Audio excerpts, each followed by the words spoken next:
want to recognize our heroes. It's because through our heroes, we establish a standard in the regiment that we all seek to achieve. So, today's number 2, Medal of Honor seminar, Master Sergeant Earl Plumley. I'm not going to give a large intro here. I'll cover that at the Medal of Honor picnic, where we'll have a formal recognition piece. Next, Earl Plumley. Earl makes his way via the United States Army National Guard, via the United States Marine Corps, and is another one of our 18 X-rays. Need I say more? The platform's yours. All right, thanks. Don't film this first part. I joined the National Guard when I was in high school, because that's the only people that would let me in. And then I was given a great opportunity to transfer to the Marine Corps by a Marine Corps recruiter and the district attorney of Beckham County. Got me in. I got my security clearance. He said he was the only one he's seen charges deferred in lieu of military service. He'd heard of them, but he had never met anybody. I got to be his first. It was contingent. I had to leave the country to get the charges dropped, so I volunteered for an overseas duty assignment. The only place that you can get stationed overseas as a Marine infantryman is Hawaii. People were really wondering if it was punishment or not. I disagree. But I later became a Force Recon Marine and had a great time. Really liked it. Got exposed to SOF, kind of saw over the fence. And in 2008, I elected to join the Army. So I was on terminal leave, and I went into a recruiter's office and signed up as an 18 X-ray. At that time, I think it's still true, I didn't have to do any of the training. So I went through the first day of basic training, and they gave me a big box of uniforms. I turned on my direct pay. And, I'd already been to airborne school, so I wasn't going to do that. And they said, hey, there's a bus leaving for Fort Bragg, and you can start SOP-C, which is a preparatory course for 18 X-rays. And I said, I don't even know how to put these uniforms together. And they said, don't worry about it. Your unit will show you. And they did. I got off the bus, and instructors had everybody doing push-ups and screaming and yelling, and they said, hey, everybody go get your uniforms on. I just stood there. I was like, I have no idea how to put this thing together. And I learned over the course of the day how to put my uniform together. Every time I got it wrong, I'd get beat on a little bit until I learned how to get dressed. I was assigned a 1st Special Forces group. I was so excited to get out of I joined Special Forces to be deployed and get after it. And the Q course was long and arduous, and all my friends that had stayed in the Marine Corps were, getting their 2nd or 3rd trip while I've been messing around in the Q course, so I was ready to make up for lost time. And luckily for me, they were standing up 4th Battalion, and I met Sergeant Major Tony Bell. He was on the ground there putting it together, and he assigned me directly to the company he would later get, and he walked me down to the team room, and I'd heard all these stories. I was so excited to meet my my first team and get razzed for being the new guy, and he opened a door to an empty room with one warrant officer, and they had one chair, and that was my team. He said, don't worry, we're getting more chairs in a couple weeks. So I was kind of let down because he's like, we are non-deployable for 3 years. We're just going to build, train, and equip ourselves. And I was devastated. But I think 6 months later, they changed their mind on that, and we started getting missions, which was cool to finally get out and work. All my first year, just did JSETs in Indo-PACOM, watching the news in Afghanistan, Iraq, still chomping at the bit, and finally we got tasked with an Afghanistan mission, and super excited. We're going to run these Kandaks, and we get into country. We and they're like, you're not getting Candex, you're a village stability operations. And I was like, what is that? And anyway, you live in a village and you fix it. And I was like, oh, that's like the OG, like what the ODAs do. Okay, cool. And we get down the ground and it's a mess. The Afghan police and the Afghan army and the Afghan local police won't talk to each other, and the Taliban is paying off one side or the other, and that was our, unlike Matt's story, our command told us nothing ever. Just get your district squared away, and I fell in love with being on ODA at that point, because literally every day we'd find a problem and solve it ourselves, and I was like, this is awesome. Especially as an E6, they're like, hey, there's one of these checkpoints is getting hit. What should we do? And I was like, well, let's do an ambush tonight. And they're like, yeah, cool, go do it. But of course, it all came to an end. We were winning the war in Afghanistan. Everybody was real proud. We're shutting down all of our sites, and we were cutting our footprint. My sergeant major offered me I could go home early or I could be on the AOB, and wasn't really a choice for me. Nobody wants to work on the AOB, but it's deployed at least, so I stayed on the AOB. And that's the capacity I was in. I was the weapons sergeant for our AOB on FOB Ghazni, and was building everybody's munitions and weapons loadouts for their missions, and just trying to figure out how I could sneak out. And the sergeant major had already been burned by a couple of the guys on the AOB sneaking out on missions, so he was ferocious in making sure he knew where all his AOB guys were and putting us in bed at night, which is a pain. And like Matt's story, I had zero input into the planning that led to my award. The Taliban did not consult us at all. But they had identified camps that were closing, and they liked to launch a spectacular attack on a camp that they knew the U.S. Army was going to close, and then they could kind of turn that as a victory, because we ran them out of here.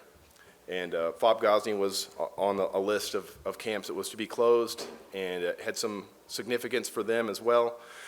So they picked our camp for a mass ground assault. They prepped the camp for about 3 to 4 weeks. We started receiving indirect fire every morning, and you could almost set your watch by it.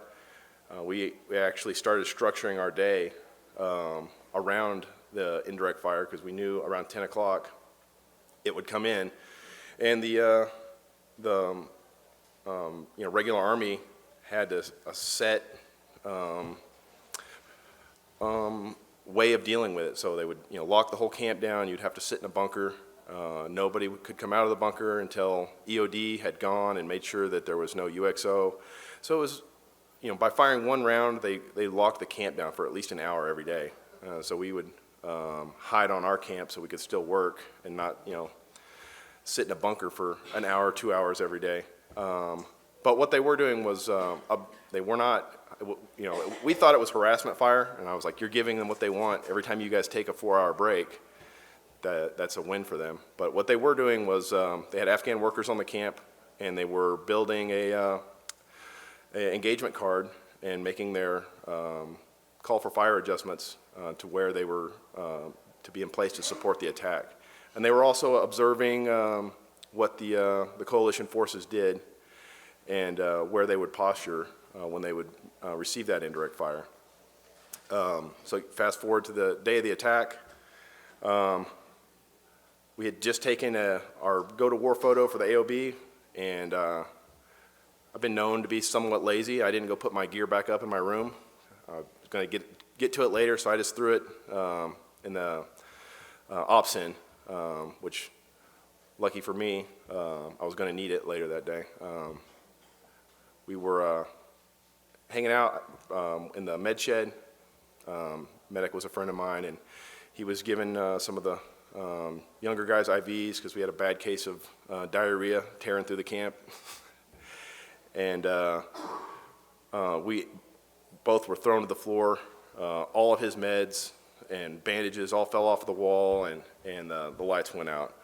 And I was like, shit, they got lucky. A round has come in and hit the med shed.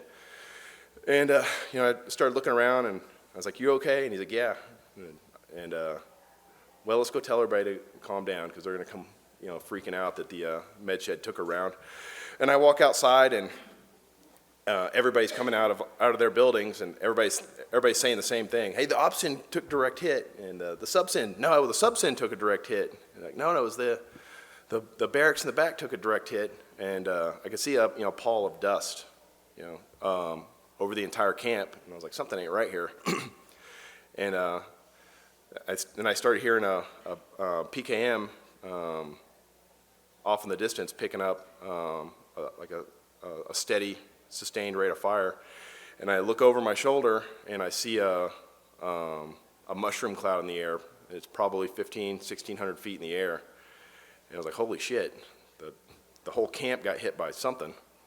And I knew that area of the camp, it was the end, it was like right in the middle of the flight line. And there's nothing back there. And usually with a V-bit attack, they would hit the ECP and try and kill a gate guard or something. So I was kind of, why the hell would they just blow up a section of the wall where nobody's at? And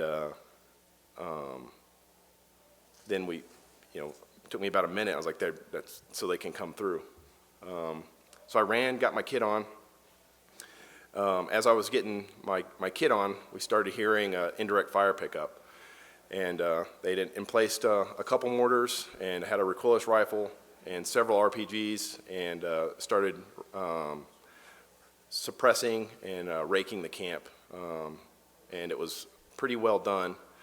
And the reason they did that pause was they let the camp put out their alarm to have everybody go and shelter in a bunker, and then let all the coalition forces get postured in their bunker, and then they shot the generators and took out the power for the camp, and then for some reason the camp operations didn't have their own generator. They were reliant on the main power for the camp, and they completely lost the ability to communicate with anybody on the camp, which was a problem.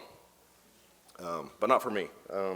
So I grabbed my gear and I started looking around for a car, and one of our guys had just made a mail run in a little Toyota TRD, and he comes screaming into the compound, and I guess when he was out there driving, he was the only thing moving around, and then the base of fire on the other side of the camp that they had been shooting that truck up. And he was pretty excited about it. And he jumped out, left the keys in, and sprinted for a bunker. And I was like, "That's perfect. Now my problem's solved." And I went to climb in, and one of our support soldiers, Nate Abkemeyer, he came running up, and he's like, "I'm driving." And I was like, "Well, good. I don't want to drive anyway. I'm going to a gunfight." And we jumped in and started to pull out, and we almost ran over our Company Intelligence Sergeant Drew Busick, who was also from my ODA, and I was like, Drew, get off that four-wheeler. You're going to get your ass shot up. Hop in with us. And he did, and we started creeping out the gate. And I remember Nate saying, is this what we're doing? I was like, yeah, let's go get involved. He said, you think we should wait for somebody? And I was like, wait for somebody to come organize it so we don't do nothing? Hell no, let's go. And I did bring into stark, I was like, well, I'm the weapons sergeant I should be running the base defense for the AOB. But yeah, somebody will figure that out. Let's get out of here. And we pulled out and instantly came under fire from the opposite side where the V-bit had detonated. It was a hotel that overlooked the camp, and they had anywhere from 80 to 150 fighters that were staged there. And they had brought every round that they had, I think, because they were liberally firing rockets and PKM up and down the main thoroughfare we were on. We're looking at those guys, but we're still, that camp wall's intact. The towers are kind of picking up fire. Like there's really no thing we can get involved in there. Let's go to that blast site. So we proceeded down there. As we're driving, my company warrant and a medic from another team, Mark Colbert and Matt Horde, pulled up on a four-wheeler next to us, and they're looking over at us, grinning, giving us the thumbs up, and we're let's go. And we pull down to the last covered and concealed position before you cross into the airfield. And at this point, we got there pretty quick, and I had a sniper rifle with me, Mark 20, which is the precision version of the Scar Heavy. And I was like, I could climb up on this wall or one of these containers, and I can pretty much own this airfield, and I could see their base of fire just outside of the wall. It looked like a pretty good spot, and I put my rifle over, and I started cracking my door open, and was going to ease out. And as we kept pulling forward, I see a bunch of Afghan Army guys standing around, and I was like, oh, well, we'll grab these guys up and put them in the fight, because they, I was like, they're probably trying to run away, because they were, coming toward the one access road we have off of the airfield. And I was like, we'll grab them and put them to use. And they looked at us and identified themselves rapidly that they were not Afghan Army, because they all started shooting at us. But and that was the they had attempted a camp run before and dressed up as Americans, and didn't fool anybody, and so they had changed it and dressed up like Afghans, and bought them some time to cover that airfield and get to the really inner workings of the camp. As they opened up on us, I saw Matt and Chief Colbert on the four-wheeler instantly were hit, and they were taking a ton of fire. And but we have a battle drill for that, so we whipped our truck in between them and the fire, or almost. And and then my intent was going to be to climb out on the clean side, and fire over the truck and use it for cover. But as we started to pull forward, we found more fighters, and we actually pulled into a semicircle of Taliban fighters, which got everybody pretty emotional in the truck. So I wrestled my sniper rifle over my lap, stuck it out at the nearest fighter, and pulled the trigger, and instantly my rifle jammed. I think I hung the charging handle on the A-pillar of the truck, and anyway, my rifle went down. So I was sitting there with a jammed rifle, staring at about 10 guys that were about 11 meters from me, just shooting the hell out of us. And I trained a lot for what to do in that situation, and I pulled my pistol and closed with the nearest group of fighters, and I figured I could buy the guys in the truck enough time to get in the fight. To my surprise and theirs, as I closed with them, they never hit me, and I was getting hits on them. And so I ended up right in the middle of them, which I was surprised, they were surprised. And I just started, accessing each fighter as fast as I could. I'd fire 2 or 3 rounds with my pistol and move to the next one. And then I pulled up in behind an empty water tank, and I was like, I'm in deep shit.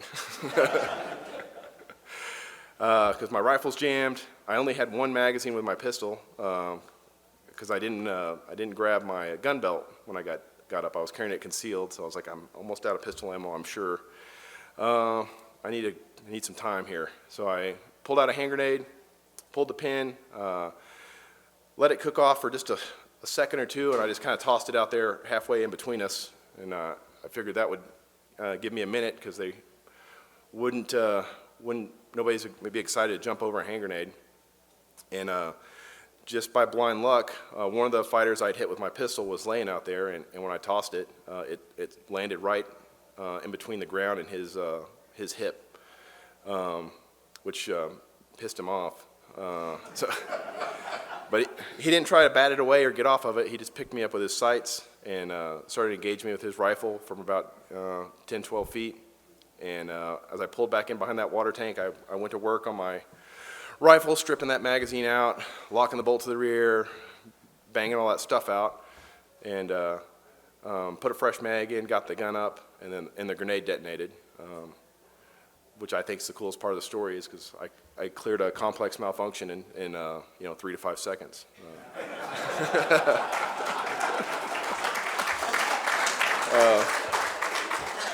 Thank you. I tell that story, and civilians just don't they're like, well, so? But I got back up, I got my rifle up, and as that grenade detonated, it blew that guy straight up in the air, and he just spun around in the air like a rag doll. And I remember I was like, nobody's ever going to believe that story. And I was kind of watching that, and I looked back down that alley, and all the fighters that were there were gone. And I don't know what got them, either me throwing that hand grenade or, later they all knew they had suicide vests on, so they were probably pretty interested in not being around for that. But I was trying to figure out where they went, and then I started hearing a snap thump behind me, and then sand from the wall was running down my back. And I looked off to my left, and there was a fighter about 100 meters out to the edge of the airfield. And he was in a sling-supported prone position, just drilling them in. And he threw a nice little pattern on the wall right behind me. And he missed me by about 4 or 5 inches. Just had a bad zero or something. But I dropped to a knee and held center, pulled the trigger, and vaporized him off the face of the earth, which surprised the hell out of me.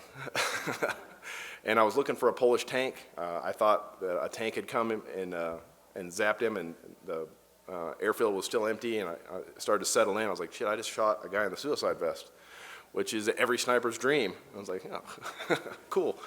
And I was like, I hope that was the only dude with a suicide vest on. Maybe that's why he was out there, which later turned out to be not true. So I could hear behind me the guy screaming for a medic, and Chief's hit, Matt's hit, and I was like, well, I can't really go back around that corner because these guys will just be right on top of us again. And at that point, I was kind of worried about letting them just run willy-nilly around the camp. And I was like, I'll go down there, I'll stay engaged with them, and that'll either A, keep them off of my guys, or B, they won't be able to just trot down to the other side of the camp. They'll have to deal with me. And I started easing down to the four-way intersection that these containers and the Hesco wall made. I got about halfway there, and they must have known I was coming, because they all hung muzzles from behind cover and started shooting me up.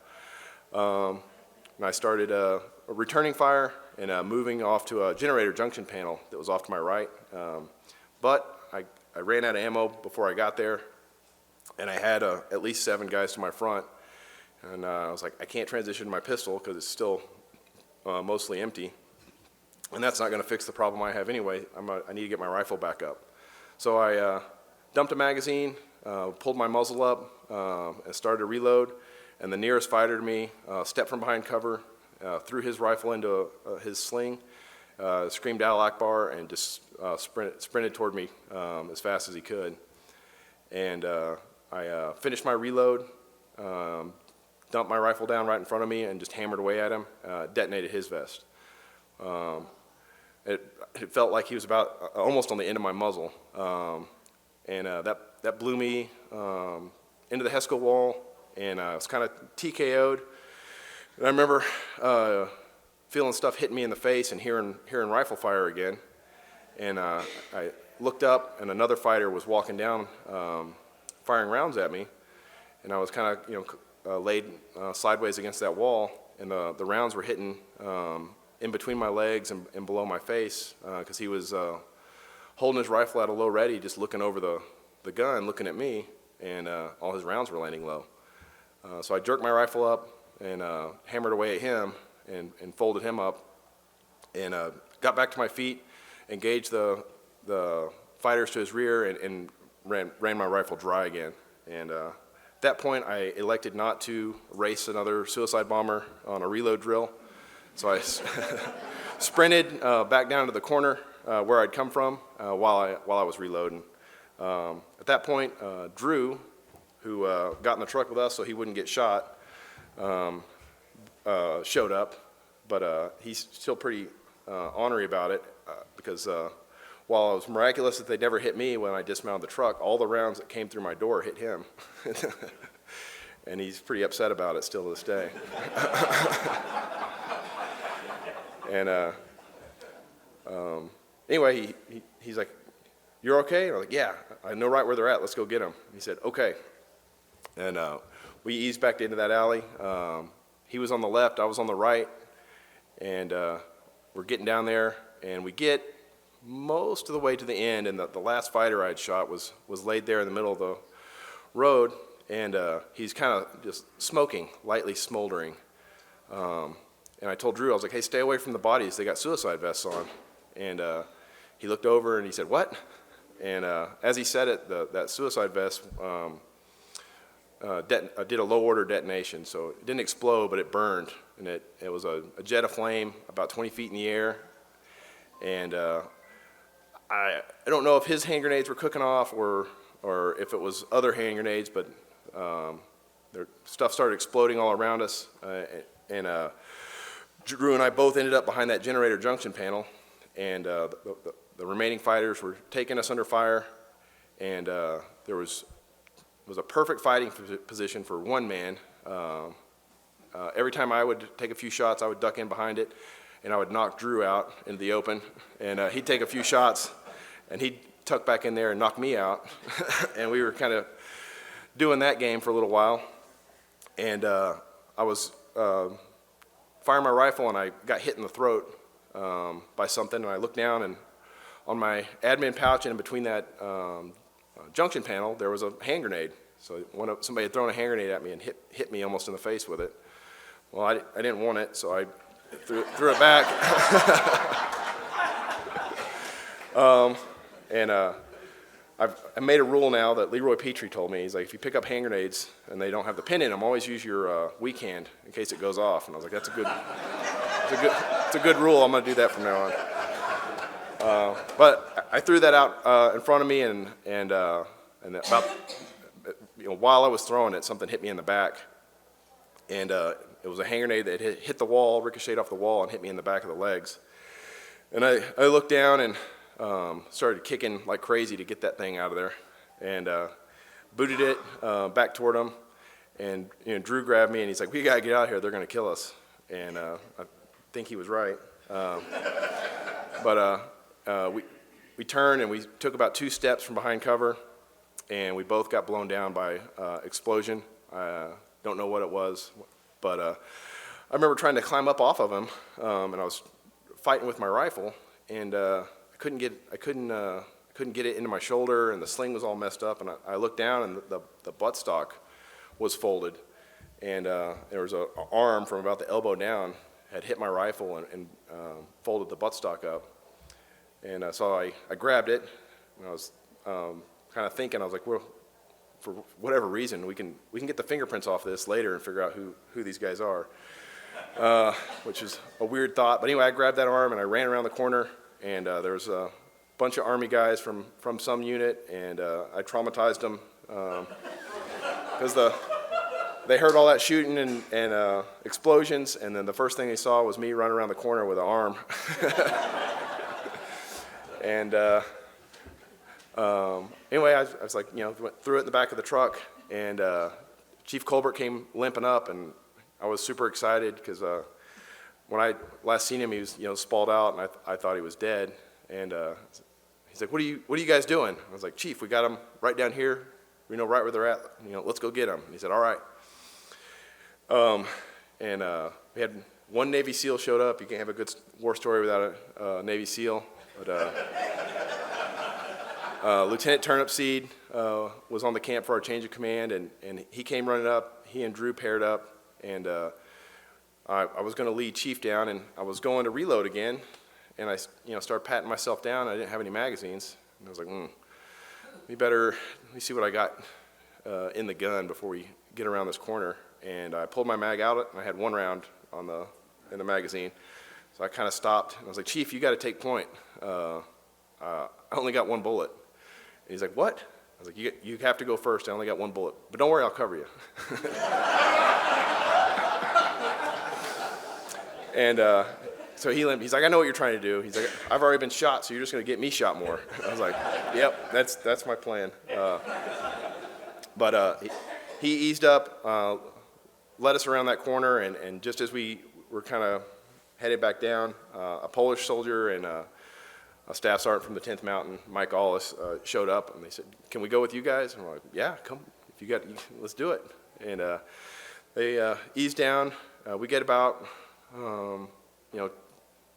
10 meters from that junction panel again, and there's bodies everywhere, and there's legs laying all over the place, and Chief's like, I think you guys got him. And he shouldn't have said that. That was cued the fighter that was laying in the body, stood up, screamed "Allah Akbar" at us, and bounced past 2 hand grenades at us, and then detonated his vest.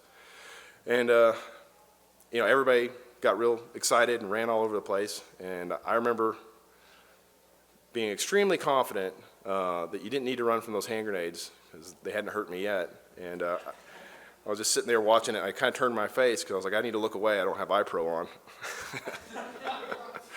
And that grenade detonated. I have no idea why I did that, but I did. But it worked out. I didn't get hit. And then I started hearing rifle fire from my rear again, and I turned around, and one of the fighters had ran from that intersection all the way around the containers, past that group of Army guys that they didn't shoot him for some reason, and he attacked the back of our stack. I fired my last 2 bullets at him. Drew hit him up with the MP5, and either he detonated his vest or we fired on his vest and it detonated. But it blew Mike Allis most of the distance from where he was at the opening of the little alley to almost my feet. And my rifle was empty, my pistol was empty, and I pulled out my pocket knife, and I was looking around, and I was like, well, maybe I put my knife up and I'll go grab this kid, and I'll be the guy that's going to render aid. So I went and grabbed him, drug him into a nearby compound, and at this point, the base of fire was still firing. The camp was still receiving a decent amount of indirect fire, and I didn't know at that time that the fighter that had killed Mike was the last one. So I was still kind of worried about it, and I didn't have anybody with me, and I didn't know where the rest of the guys had run off to. But I seen a contractor hiding behind a trash can, and I said, "Hey, come here, cover me." And I gave him, sent the bolt home on an empty chamber, gave him my rifle, and stuck him in that gate facing out. And I figured at least it'd give me a little forewarning if something did happen, and at least he would watch behind me. And I went to work trying to treat Mike's injuries, which he had a partial amputation of his left arm. I threw a tourniquet on it. As soon as I did, his leg started to bleed, and I didn't really see what the injury was, but it was bleeding pretty heavily. So I threw a tourniquet on that, and he was kind of fighting to breathe. And I pulled his shirt up, and his chest was just caved in. And I was like, I figure you're gonna need more than 18 Bravo to fix that. But we're on base. Lucky for you, that I can see the surgical tent from here. So I yelled at that guy, "Hey, you got a truck?" And he's like, I've got a Kawasaki Mule. I was like, "Oh, go get it." So he drove back over there. I loaded Mike up. I took my rifle from him, and I said, "Here's what we'll do. You run through the gate, and I'll cover you." And he's like, "Where am I going?" I was like, "To the hospital." He's like, "I don't know where it's at." I'm like, "Son of a..." But another soldier came running up, and he said, what can I do? And I said, do you know where the hospital's at? And he said, yeah. I was like, hop in that truck and take these guys to the hospital. And I walked over and took his rifle from him. He wasn't real excited about it. But I was like, I'll cover you, you guys run for it. And they pushed out. I think Mike got to the hospital probably 90 seconds after he was injured. But he did later succumb to his wounds. But still, I was trying to figure out where all my guys had gone. And a Polish soldier ran up and heavily accented English. He's like, I help. And I was like, okay. Help. Do you have a gun? And he's like, no. So I gave him my M4. And I was like, here, cover me. I'll go get a rifle. And I ran over and grabbed an AK. And it was had a hole through the bolt, and it was non-functional. So I threw it down. And I was like, shit. And I grabbed another AK, and it had a rounds through the magazine, which had swole the receiver out. And I was like, crap, that one's ruined too. But they spent the entire light weapons phase of the Bravo course telling me that one day on the battlefield I was going to have to build a gun out of a bucket of parts. Which I absolutely hate to validate their stories, but I ran over and grabbed the good bolt out of one AK and stuck it together and got back in the fight. About that time, the incoming commander showed up, and he said, what are you doing? And I was like, well, I was thinking about going out and attacking that house out there with a base of fire, but I didn't want to go just alone, but now that you're here, we can do it. And he was like, He's like, why don't we go back to the AOB and get accountability first? And I was like, oh, okay. And we went back, and my sergeant major was there, and he asked me what happened. I told him, and he's like, holy shit, grab a combat camera, girl, get back down there and take pictures, because nobody's ever going to believe that story. And I said, okay, and we ran down there and did it. I spent the rest of my deployment on narcotics, just kind of bumming around the AOB because they had to do an investigation. And I remember when I came to the AOB, I'd already gotten a Bronze Star while I was on my team, and the Sergeant Major had one Bronze Star left that he was going to hand out for the trip. And I was like, I'm going to get it. And he's like, you're not going to get a Bronze Star. You've already got one. Nobody's getting 2 Bronze Stars. And I remember telling him, I was like, hey, I'm going to get that second Bronze Star and make you into a liar. And because Tony Bell's famous for not being a liar. That's one of his things. And that's when he's like, you're not getting a Bronze Star. We're actually going to do a higher award. And that's when I started realizing that my life was going to change a little bit. Then, fast forward, I start getting weird calls from the Army asking where I'm at. I'm a team sergeant at this point. It's been almost 10 years, and they were like, hey, we need to know where you're at. Don't go to the field, don't go on any deployments, because we need to be able to reach you in the next few months. And it's like, sure, don't worry about it. And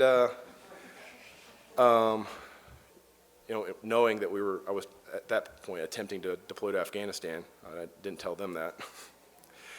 And like 3 months out, they're like, hey, in 3 months on this day, you're going to get a phone call from a high-level member of the U.S. government. And I was like, okay.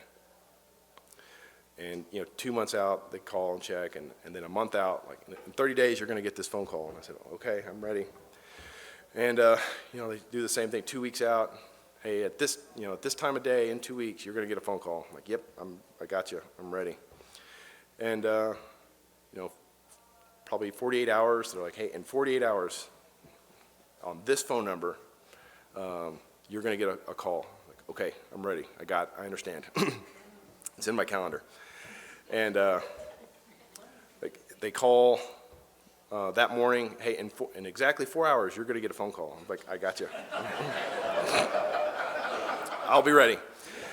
And so an hour before, they call again. And exactly 1 hour, you're going to get a phone call. I'm like, I got this, I promise. I'm a Green Beret, I can do anything. I can definitely answer this phone, don't worry about it. And so I go out in front of the AOB, and because I didn't want them calling my team room and talking to any of the ingrates that work in there. I go out and I light a cigar, and I'm just, smoking my cigar and watching the clock dial down. And probably 20 minutes before I'm supposed to get the call, the power goes out on base, and the cell phone tower that I had coverage in dropped. So I was like, oh shit. So I hop in throw my cigar down, hop in my truck, and I'm driving all over with my phone out like a crazy person. And I was like, I can't believe I'm about to mess this up. And I drive over to the hospital, and I get 2 or 3 bars. I'm like, that's good enough. This will work. So I'm sitting there, right at the hour, my phone rings and goes straight to voicemail. Because I guess whatever was wrong with the system, I didn't even get a chance. I was like, holy shit. I just messed up bad. And I was like, I'm just imagining the cascade of what the hell's that's coming down from on high, and how long it's going to take to hit, my group headquarters. And so I only had one thing I could think to do, and so I called back. And I go to the switchboard of the White House, and he says, the White House. I said, hey, I just missed a call from this number. And he said, sir, I'm sure you were spammed. And I was like, well, I was expecting a call from this number. And he's like, what's your name and affiliation? And I was like, Master Sergeant Plumley, U.S. Army. And he said, hold for the president. And the phone rang, and President Biden picked up on the second ring. And so that's my claim to fame, is he didn't call me, I called him.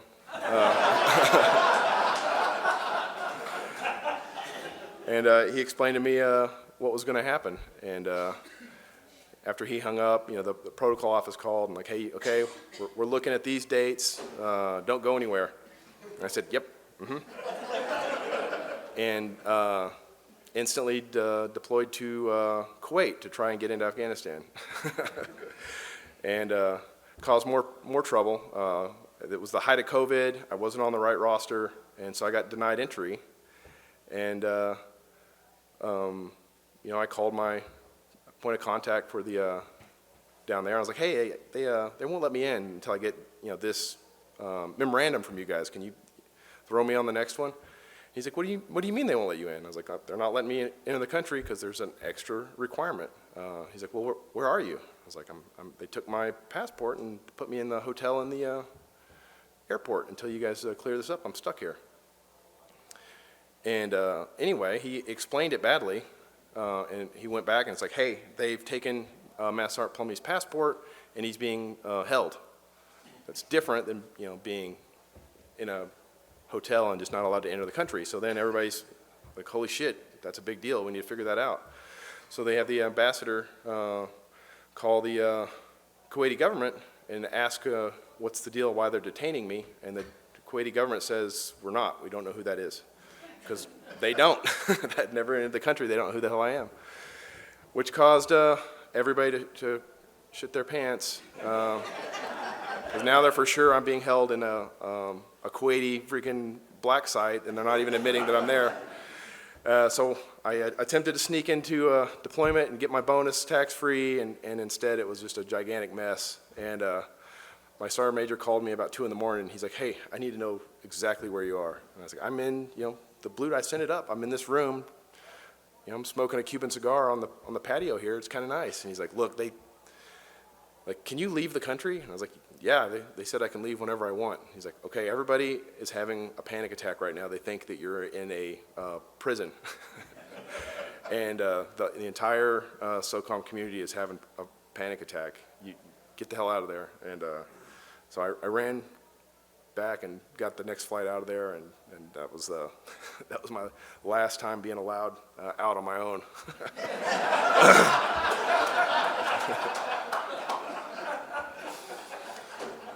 But I guess we can open it up for questions now.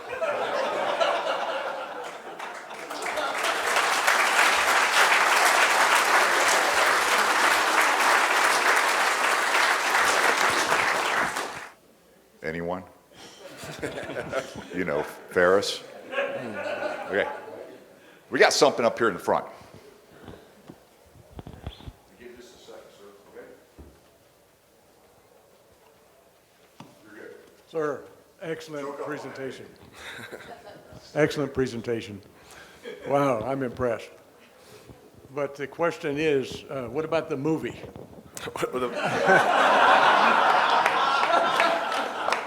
So I did, get approached by a couple entities trying to do books and movies.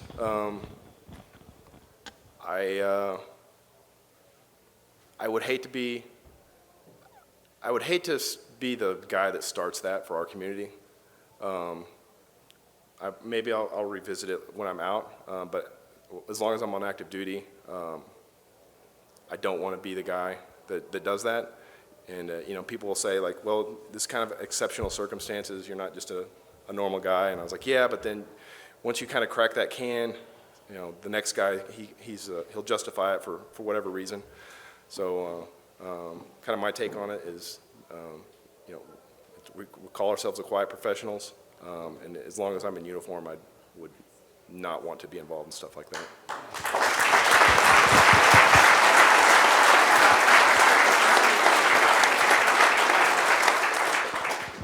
Another question out there, please. Hold on a moment. Can you please speak into this? Do you have a question? It's not a question, it's a comment. Here.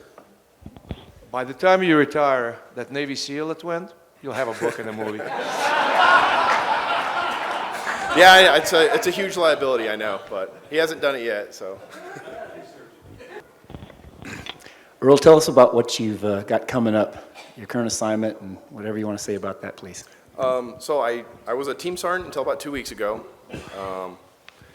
and I gave my team up, and I've elected, I asked to work in our S8 shop at the group headquarters. It's a force modernization shop. It's not fun. It's the job I had before I was a team sergeant, but it's interesting, and it kind of lets me still have input into how the guys are going to be equipped and manned in the future. And it also isn't incredibly arduous, so I'm able to do engagements on behalf of the regiment with the Medal of Honor. If I could just comment on that, I believe just soon after you received, you deployed with that team over to Southeast Asia. Yeah, so by then it was okay. I don't know if we told anybody, but immediately following my ceremony, I deployed for 4.5 months with my ODA to the Philippines and Malaysia, and was fairly lucky, I think. And then the medal really didn't impact my career that much in a negative way. They let me finish my time. They let me deploy, and then once I kind of burned out my team time, I kind of chose to go to the 8 shop. Okay, it sounds like that's going to wrap it up. Okay. So give me a second. I want to give you something I got to take back from you. Earl, listen, it's been a real pleasure. I'll tell you something about Earl and Sergeant Major Williams back there. They're busy people. They're on active duty. They're us. They're making it happen. And coordinating to get them here was a bit of a challenge. Earl, I'm going to tell you, Terry is your command and control element. Yep. All right? He's over Malay, wherever you were. Yeah. And she was always picking up and making it happen. She triages his events. I'm telling you, you want somebody that's advocating for you, you get a Terry. Yep. All right? Okay, so here's what we got. Nice certificate. Is that your name? Yes. Okay. It's actually yours, Matt. It's Jiffy convention coin here on the nice flash. They're for sale next door. Okay, I'll take that back. Ladies and gentlemen, that concludes the Medal of Honor seminar.